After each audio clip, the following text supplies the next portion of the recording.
Bibiliya yavuze ngo nuko bene data dushaka ko mutamenya izabasinziriye mutabara abandi badafite ibyiringiro. 14 ubwo twamenye yuko Yesu yapfuye akazuka, abariko twizera yuko Imana izazanana na Yesu abasinziriye muri we. 15 ikirico tubabwiye tukibwirije ijambo ry'umwami wacu yuko twebwe abazaba kiriho abasinziriye kugeza kuza kumwami batazatubanziriza na hato, batazotubanziriza na hato abasinziriye. Nuko umwami ubwo azaza amanutse ava mu ijuru arangura ijwi rirenga hamwe n'ijwi rya marayika ukomeye n'impanda y'Imana. Nuko abapfiriye muri Kristo iyo bazabanza kuzuka, maze natwe bazaba bakiriho basigaye duhere ko tujanwe nabo tuzamuwe mu bicu gusanganira umwami mu kirere. Nuko rero tuzabana n'umwami iteka ryose. 18 nuko marishimwe baro kugira naka pokeni nero Bwana asifiwe. Tugekanye umwanya mutoya tutambwe muda ariko hagati yao tunashimira Imana iteka tukabana kuri bitondo kuno munsi. Nitashukuru Mungu kutupa nafasi ya siku kuja muri kutuka sibisanzwe nara na kazi ya kawaida, ariko kuba twagiteka niba tutanu twakoze si imirimo myiza, lakini kupewa kibali sio kazi njema. Mungu ugeze kumtu kwa neema juu ya neema, maana ilikoze kwa twese Mungu aliyefanya hayo. Mungu turi mu bibazo bitandukanye na shida tofauti ndio bagende kubivuga wale walitaka hadi batavuze ndio wamewacha, ariko twebwe Imana yibirije, lakini Mungu alifanya kukuti Imana mashita kugeni kwa makosa zina Imana yake kiwali zina Imana yake kiwali. Asifiwe sana. Turi kumwe pamoja kasaba hata sababu ukipata bana tafadhali Mungu wa Mungu mwambaliye niyo supermarketiye sabe kiko ni kironga ashanza bubu habuke atekeza kwa hiyo ariko kirakumwambaliye ugaragaze kufatira abavyeyi b'abana gufata abana kugira kumvika. Naomba wahusika na usalama wasimame wachukue watoto hao kugira kumisha kana sabwa. Kama kuna jambo lile shetani anapiganisha ni jambo jema neno la Mungu. Kwa hivyo kama ni kucheza naye anajua kucheza. Baada ya kusema kama ni kucheza shetani pia anajua. Kama ni kuimba anajua kuimba. Kuimba pia anaelewa vizuri. Ariko ikitu bila kitinda satani na roho. Lakini jambo linamshinda ibilisi ni jambo jema neno la Mungu. Ilimba katika sikonde ina nguvu. Ndio pale inapotoka kisingo kwa kutoka ndio tisakela hii kukianza kucheza hawa kushindana haora alikishambo ilotita, lakini dakika chache tu za watu wakaanza kusinzia. Ni baraka za Mungu nguvu za Mungu ikitu chote uzoele Mungu na kwa kwa mtani tunangatanya Bwana uzoele kuinishwa sana utakuwa mkoa uzoele kikole chako utakuwa kitu bei maana nguvu uzaona kikole iyo mpamvu asaba ile data bavandimwe ambapo uzambi bivuga ngo kwitoze tuti kubishambo ry'Imana kaneno la Mungu kwitoza kumubiri kuzowesha mambo ya mwili ni kitu cyane kandi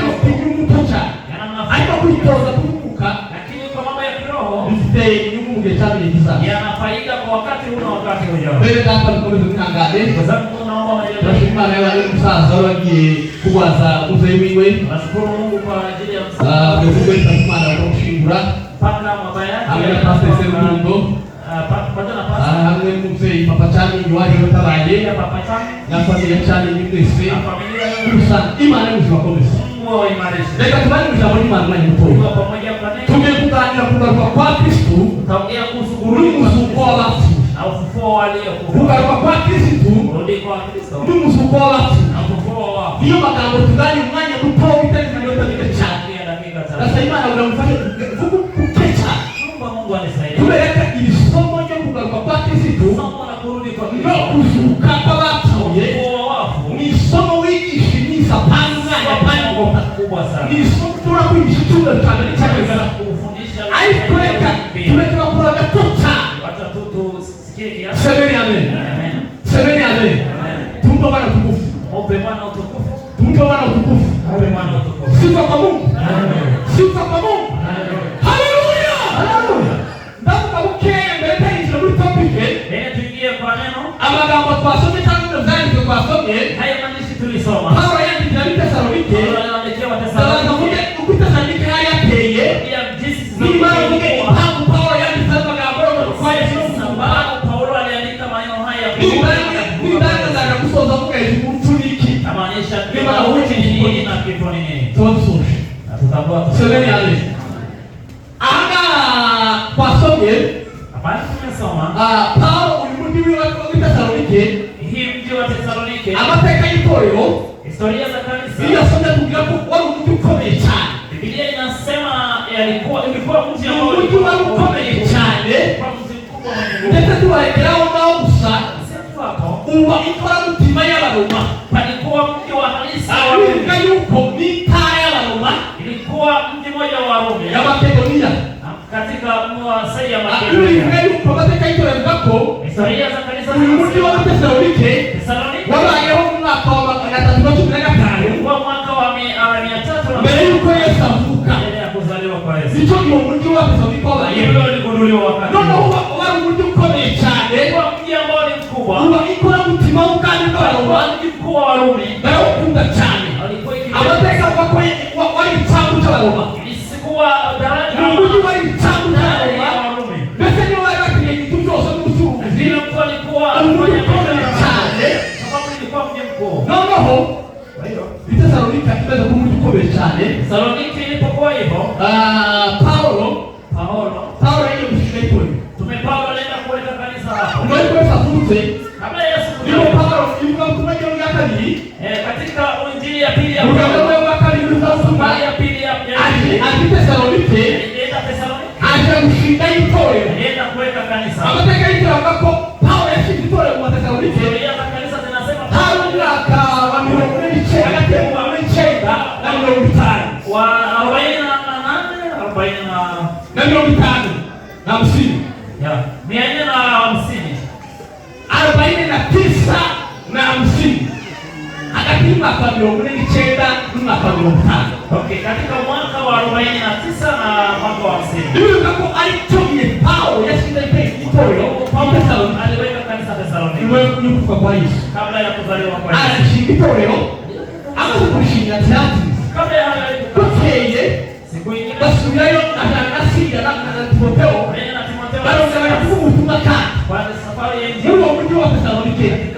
Bivuga ko bavuze ubutumwa. Inasema alienda igifungo ko ari wa Kristo bikibazo. Kubera ko hari ipotezwa y'abakristo. Alikuwa na kuonewa ama kuliwa kwa watu. Kubera ukuntu umujyi wari utonye ariko n'umutima w'abaroma. Palikuwa mji mkuu ambao upendo hari hazi umwami w'abaroma. Alikuwa mfalme wa Warumi. Bari bazi umwami Yesu. Hawakuwa wanajua. Paulo na Sila Timotheo. Paulo na Sila. Baza ubutumwa. Bababwira ko ari umwami wavuze. Witwa Kristo. Bila cyane. Wakachanganyikiwa. Niba muza mu bintu bazatotejwe. Kama nasikia wakati sana. Amateka kugira ko batotejwe. Historia zinasema bakigwa mukware. Waliwindwa kufa.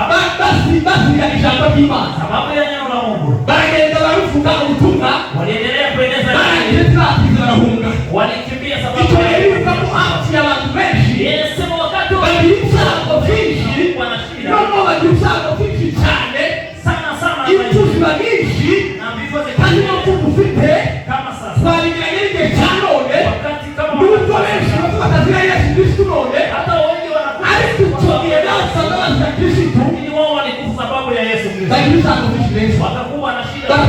wakapigwa, barapfa, wakauliwa. bamaze gupfa rero Hayo haza ubundi bwoko bw'isenge walikuwa taifa nyingine abagiriki baza kwizera umwami Yesu, bamaze kwizera umwami Yesu baza kura changamoto yo gusa bapfusha abantu benshi. Bivuga ko abagiriki ntabwo bari bazi igishushanyo no kwa Yesu bakiri muri icyo giterane walipokuwa kwa nafasi bizaba ndetse amateka avuga ngo benshi bari bazi ko umwami Yesu yaje. wengine walikuwa wanajua Yesu ameitosha kurudi. Paulo rero tunaweza kuanza tunaandika wapi? Ni sababu aliandikia Wathesalonike jambo. Sifa kwa Mungu. Sifa kwa Mungu. Tulikumbe. Tulikumbe. Pamoja. Wewe mbona? Msisinzie mama. Wewe mbona? Wewe mtumo mtakatifu. Ni mata usinzi toke mbele kumbe.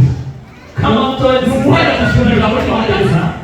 Ni baraka kusinzia kama sababu ya mbele tumepawa kwa Bwana. Sababu ya kuandika barua ya Wathesalonike. Ali tunamani na kutokie. Wagiriki na wengine tunafika kwa Biblia. wakati hii. Tunataka saka. Shida ya kwanza walijiuliza abantu bari gupfa wale watu walikufa sisi ni watu wakubwa na maafa. Yesu yao ni ile Mwisho ni nini? basoga ele Wakaenda wapi? basozuka Watafuka chango cha amala. mali kwa Watu sana. basi kwa sisi chana watu Sasa maswali hivi ni watu wengi chana bado kwa sisi leo Paulo wakafika. yaandika walipokuambia Waliandikia barua ya kwanza ya wasome imizani kwa wasome Manishi Biblia leo Biblia kama inasema protestwa walipopigwa na hapo ya mbele sababu ya yakuja leo akafika mahali kwa Bwana kusukuma Paulo kuandika barua ya waraka kwa wataki kumenya isalati sababu hawakujua mambo mambo ya kwa Kristo na kurudi kwa Kristo. ndio Paulo anatenda kwa Paulo aliwaandikia nyaraka hii. arasa hano kwa somo Na aliwaandikia kwa sura hii yake madamu yukana kwa wakati. Paulo yanafanya zandiko zili Paulo aliandika kwa mbele aliandika kwanza barua ya kwanza kubashigikira ilikuwa kuhimiza kuwapea ikunga kuwaleta msaada kuingiza na kuwafanya waamini yuko imihera y'umwanya wabo ya kuwa nyakati so kura abavandimwe inshuti na ndugu na rafiki dufitiyerezo ya mwisho kandi na bazazuka na waliwaambia watafufuka. Lakini nimba muje ibice twasoma kama umesoma msikia mahali tumesoma hazazuka watafufuliwa wale abapfiriye waliokufa muri Kristo. ndani ya Kristo. Amen. Amen. Amen. Amen. Paulo leo ndio makao. Paulo aliwaandikia Leo twasoma lero hapa tulisoma reka rero tuvugane kuri topike twafata. tukiongea topic ya Twavuga amagambo abiri kuri topike dusoza. maneno mawili tu, Urupfu mauti no kuzuka. na kufufuka. Biblia yavuze ngo Biblia twavuze ko tuvuga hejuru inasema no tutaongea kugaruka kwa Kristo kurudi kwa Kristo n'umuzuko w'abapfu. na ufufuo wao. Kandi niba harimo kuzuka Kama kuna kufufuka harimo urupfu. palikuwa Hazuka yule ambaye anaweza kufufuka yule alikufa. Biblia ngo Yesu ni umuganga w'abapfu. Inasema Yesu ni Ubwo Mungu. Yesu yapfuye akazuka Wakati Yesu alikufa niba umuganga w'abapfuye yeye ni Mungu aliyekufa. tuzere ko Familia kuwa na sisi pia abapfu ambao tunakufa leo abapfuye muri Kristo ndani ya Kristo bazazuka. watafufuka. Mu isezerano rishya Katika agano la kale ijambo urupfu neno mauti ama urimo uburyo buri gupfa ni wakati ama sehemu mbili za kufa. witwa ngo ni thanatos. Inaitwa katika Ugiriki thanatos, Gupfa ni kufa. gupfa Kufa kuri mu buryo bubiri. ni wakati ama namna mbili. Hari urupfu rwa mbere Kwanza ya kifo ni ugupfa mu mwuka, ni kufa kiroho, ni ugupfa mu mwuka, ni kufa kiroho, ni separasiyo n'Imana. ni kutengana. Iyo umuntu akoze icyaha, Tukitengana, iyo umuntu akoze icyaha tukitengana Imana n'umwana n'Imana kwa Mungu yarangiza rero iyo akoze icyaha habaho icyo bita separasiyo, kuna matengano, gutandukana. kutengana. Niko urupfu rwa mbere. Hiyo ni kifo. Biblia iyo ivuga urupfu, Biblia ikisema kifo, iyo uvuga urupfu cyane gato urupfu kifo katika Biblia kaza urupfu kwa Mungu sio kutoa leo uhai, kwa Mungu. ni kufa kiroho. Aika kwa wapendwa bapfuye Na bana. watu wengi wamekufa Niko wakionekana. wapendwa bapfuye bana. Watu wengi Bagenda ko baratuye. wanatembea lakini Baratuye. walitembea Kwa bamufu akabyo tugangalira ushaka kunoza kile kugangalira abantu mutazi kiwezekana endelea kufanya urutandukanye n'Imana tena nani wewe nibwo tubande hiyo ndio biri bakwa kufa muka inasema ni kufa kufa muka kufa ayo kufa kulimbuka lakini sio kufa kuangamia kubera sababu tunataka kumwambia wasi tuko kwa wakati wa moroho ukitenda dhambi utie muka umekufa kiroho utangalima umetengana na Mungu ukana umeholima ili ukutane na Mungu tena lazima ujiunge na Mungu kandi kuimba boss na kujiunga kuimba boss kujiunga hapo watu wichao lazima watu dhambi uliyotenda watu wichao kabla ya kukiri dhambi usoba ususi utakuwa umefufuka utafika kwa ususi utakuwa umefufuka kushuka kama unafufuka sala imani utakuwa na uhusiano na Mungu tena utembee ongea na yule kama Mungu anakutengeneza watu kinaweza kuona amekufa wengi hapa kuna watu walikufa kiroho walikufa kiroho kifo ama mauti ni mambo ya kuhuzunisha bila kama tutinye yanasema sio wale walio watu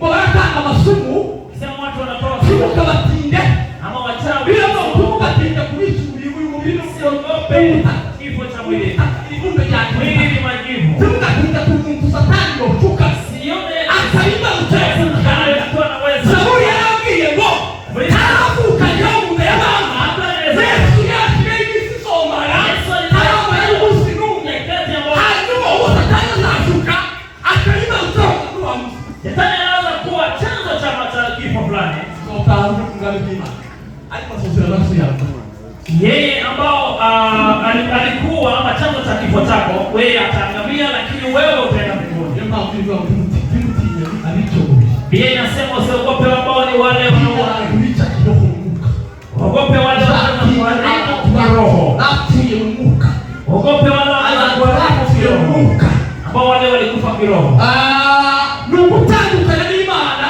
ni kutengana na Mungu kulicha sababu ya rabu kigaragaza ikarukaza madhara ya jambo hilo na barua mtume barua soma wa Rumi Rumi 3 mstari wa 23 wasome wakisoma tufu bila mambo bose wako sasa sababu wote wametenda dhambi tunawashukuru kwa kupungukiwa na utukufu wa Mungu hizo zinakaribisha hiyo ndio madhara ya dhambi ngakazisha hiyo ndio madhara ya dhambi utubaka wakia pili kama kifo cha pili utubaka ni nini utubikwa kifo necros ni kifo ambacho inaitwa necros nguvu ni kifo ambao kwa muka ya kiroho kwa kutandukana ambao ni kutengana na kuruhusu kuva mwili ni kutoka ndani ya mwili ili mtafute Mungu mtapata kushika mtu alikufa kama maisha kifo kiko tubiteka dose ndio kifo cha milele tubiteka dose ya nini inakuwa ili milele mtu wakati mtu yatuye ambao atize imani jamii Mungu abo watu tubiteka atakuwa amekufa milele ariko rero ubwo kifo hicho kibabaje si ya kuhuzunisha sana kibabaje kifo cha kuhuzunisha ni kibazo ndani y'imibabaro shida tunayo kwa sasa kubwa ni kufa kama unatembea kufa kiroho kufa kiroho Bekasoma wa Efeso ukisoma wa Efeso gice cha kabiri murongo wa mbere sura ya pili na mstari wa kwanza wa Efeso sura ya pili na mstari wa kwanza bila kutumba ya magabani yule ako tayari wa Efeso sura ya pili na mstari wa kwanza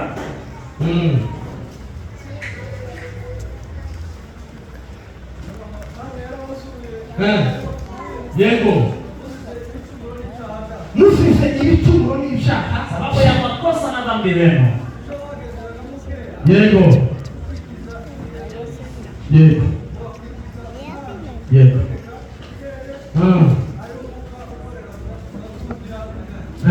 soma Abakolosai walikuwa Abakolosai kabiri cumi na gatatu Abakolosai kuri rwa rupfu rwo gutandukana n'Imana kubera icyaha Wakolosai sura ya pili mstari wa 13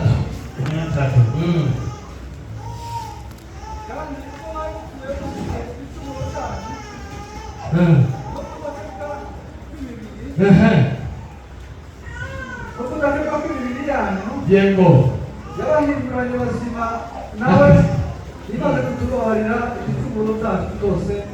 Amen. Komeza gato. Sinzi ijambo ushaka kuvuga. Igahanagura urwandiko rw'igihango waturegaga ikarutukuzaho kurubamba yesaba. Amen. Ushaka namba ngo bivuga hejuru kusaba manuka hepfo ari ijambo rikomeye. Nuko rero ntekagire abiciye urubanza yego kubw'izo burya cyangwa izo munywa cyangwa kubw'iminsi mikuru cyangwa kubwo kuziririza imboneko z'ukwezi cyangwa amasabato, kuko ibyo ari igicucu cy'ibizaba, naho umubiri wabyo ufitwe na Kristo. Ni ukuvuga ngo urubanza rw'iteka ryose bakabwira tetanos naitwa hivyo tatanos. Ni urubanza rw'iteka ryose. Tusoma Tukisoma katika Ufunuo 12 na 22 na 14. Yes. Zaidi makuja kutunaka. Ufunuo 20 na mstari wa 14. Makumyabiri no kutunaka rizashuka. 20 verse. Urufu n'ikuzimu bijugunywa muri ya nyanja yego yaka umuriro. Iyo nyanja yaka umuriro yego niyo rupfu rwa kabiri. Kandi umuntu wese utabonetse ko yanditswe cya gitabo cy'ubugingo ajugunywa muri iyo nyanja yaka umuriro. Amen.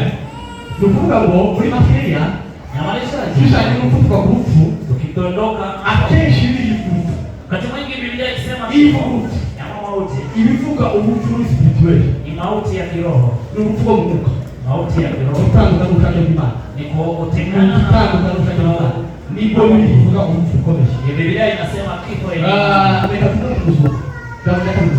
Jambo la pili ufufuo.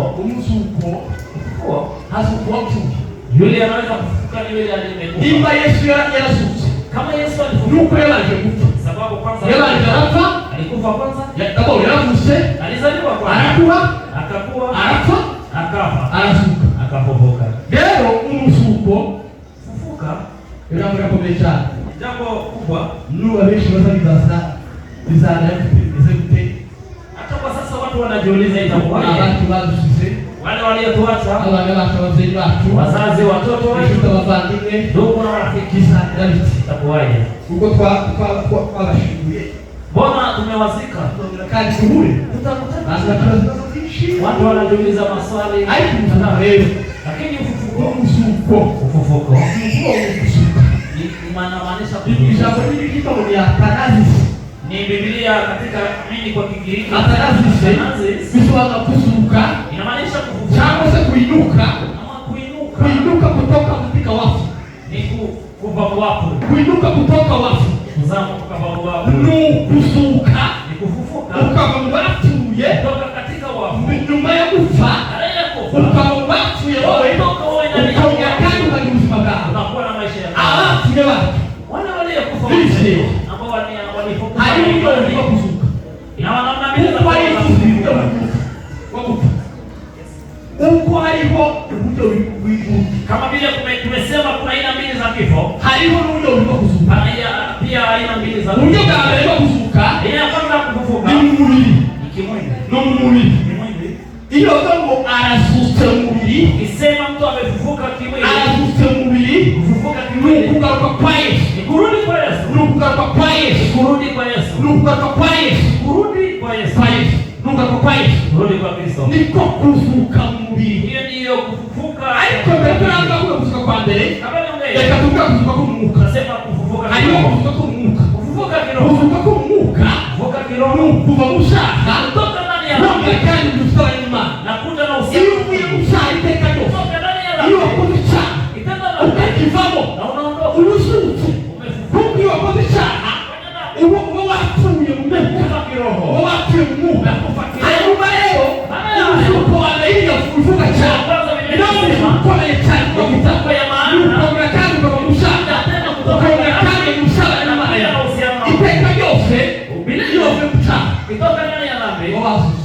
utakuwa umefufuka. Utaramusa. Kama hujatoka uko ndani ya wafu. Umarapia mshahara. Kabla ya kutubu, utakuwa umefufuka. Umetoka ndani ya wafu na umeenda kwa wenye uhai. Hiyo ndio ufufuko wa kwanza. Hiyo ufufuko ambao unafaa kujali sana. Hiyo ufufuko wa kwanza lazima watu wajali. Ufufuko wa pili hakuna hakuna chaguo hili. Umekufa. Kama vile tunakufa. Vile Mungu anakufa. Vile Mungu anakufa. Vile mnanifahamu si vile Mungu ananijua. Mungu ananijua. Mungu ananijua. Si vile Mungu ananijua.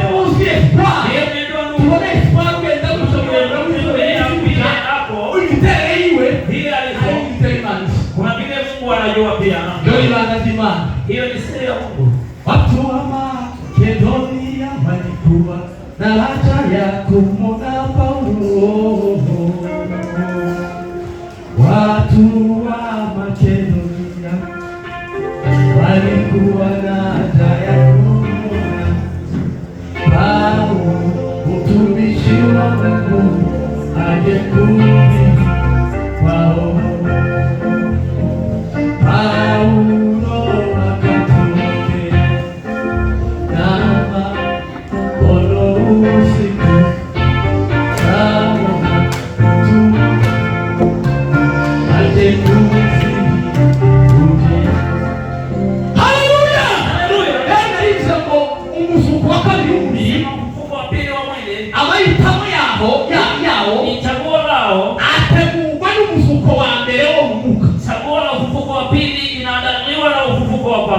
Wa kiroho. Sasa tunarudi.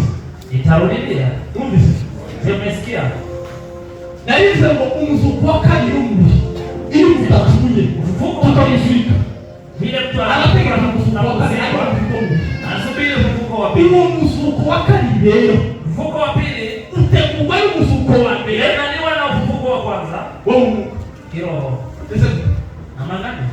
Uko wafuji. Vile ulikufa, mimi kama kiumbe Kristo Yesu. Kama umekufa ndani ya Kristo, mzuko wa kaliumbi.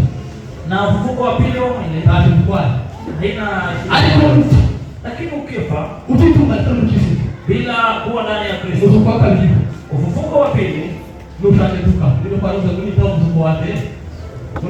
Nasema kama sijakuwa na ufufuko wa kwanza, hakuna haja kuwa na ufufuko wa pili. Yule ambao anakuwa ndani ya ufufuko wa kiroho, kama wa mwili, hakuna haja. Tabange kula. Haina haja sana. Bega. Tunemsomo. Ukitamatisha, tusikiwa tofishi. Tuna tatizo mno. Hizo ni pesa ndio.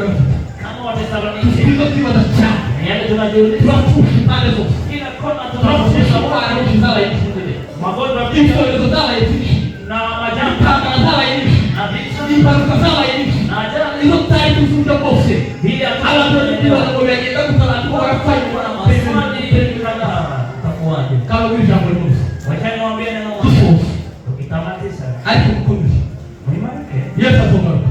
Bwana atarudi. Yesu atongaruka. Yesu atarudi. Yesu atongaruka. Yesu atarudi. Yesu atongaruka. Yesu atarudi. Haleluya. Yesu atongaruka. Yesu alamaza kwa hiyo kwa kutoka kwa watu wanafanya. Watu alafu kama walima tu ya Yesu ndio mtumaji. Uya atangaruka.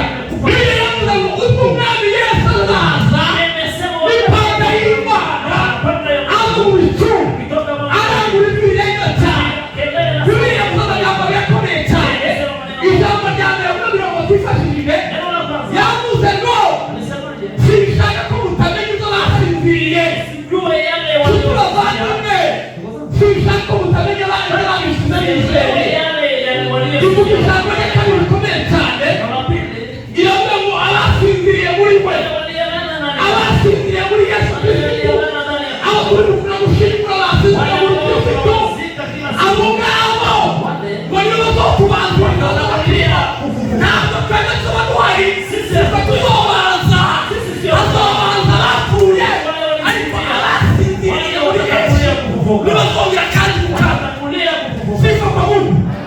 Sifa kwa Mungu. Wewe alitoa hiyo. Wewe alitoa hiyo. Wewe dada. Wewe ni uko alafu ndio wewe. Wewe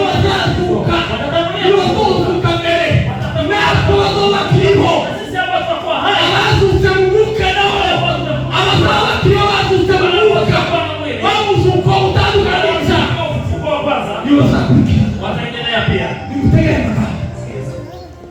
Nikutegemea. Sikiza maneno haya. Uruhusu watu. Wana ambao hawajui kinachoendelea. Na maswali bila majibu. Neno la Mungu limekuja kujibu kwako. Nimekuja nijibu kwako. Majibu kwako. Mashida tunalatuye. Waliokufasinzirie. Hapo wamesasa. Watafufuka sasa kabla. Watatangulia. Ndio sasa kabla. Watatangulia kufufuka. Hadi kuchunga kai hapo ziko. Katika 16. Matendo kama wakipo. Na sisi ambao tunafika ambao tumekuja madao tutakuja na tutakuja nao. Tutapandishwa kwa jiungani wa kimani Bwana wetu Yesu Kristo. Kweli ndiye amesema hivyo. Tutakaa na Bwana wetu Yesu milele. Alafu tufufuka ameruka. Wale walifufuka na wakayuka. Wale walifufuka ufufuko. Tutakaa na Bwana wetu Yesu. Hiyo ndio message yangu. Au kwa tusha. Na hatima ya kebule. Tuye mzao. Mungu fatata. Ayo basumeka. Ile tena kuwa hai. Baba mjinge. Kana baba mjinge. Toa nyumaro. Mungu afika. Kama sika. Kana kuwa temuya. Au saa. Baby yes. Yungu na watu.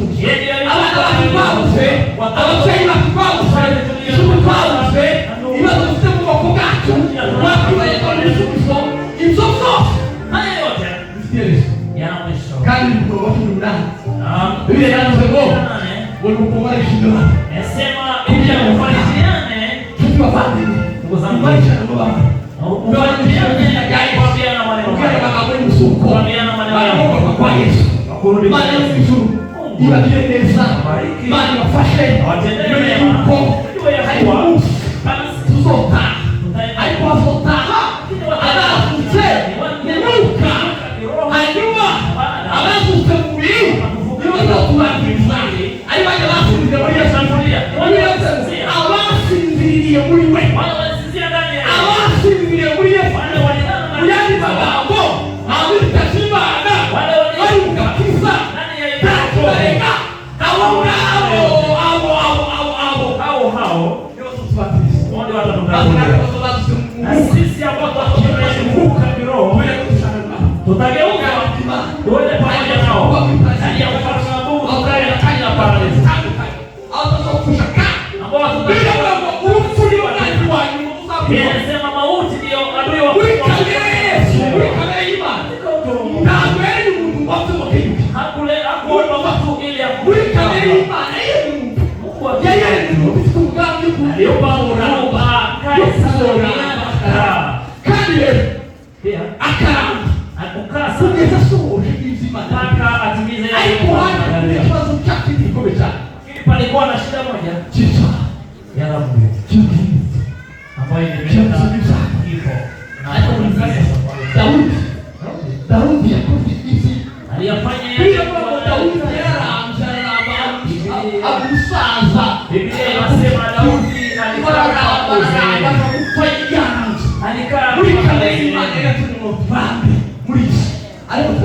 alituandalia kukaa sawa ulimwenguni. Lakini shida zililetwa na Adamu.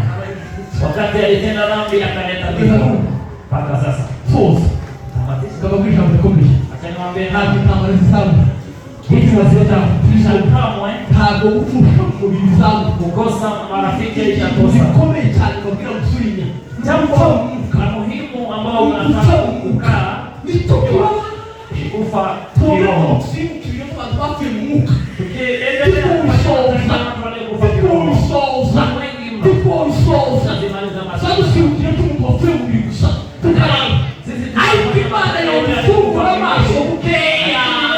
Nikafunga maso. Mukareba ili kufungua macho kiroho. Hata kwa